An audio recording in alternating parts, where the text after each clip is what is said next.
পাথিরে যে মানুষটি মুমূর্ষ অবস্থায় ছিল সে আর বেঁচে নেই। আল্লাহ তাকে জান্নাতবাসী করুক।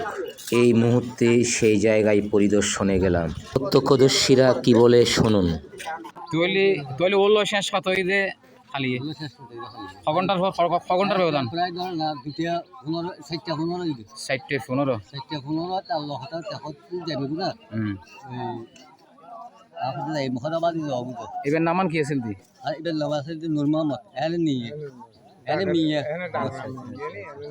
এই জায়গা নাই দিয়ে নেরি লাগাইয়ে নে কাছে গাছ সসরি ভরি গিয়ে গাছ সব ভরে গেছে গরু কইতে হচ্ছে আর হ্যাঁ তেল ভরি গিয়ে আরে বাহ উগ্গই হইজি দে তো বজ্রপাত হইজি দে উগ্গই হইজি ইয়ার পর আর ন পরে আইয়ান দেখি রে আইয়ান দেখি এই জায়গা না উগ্গন দিনে আচ্ছা আচ্ছা।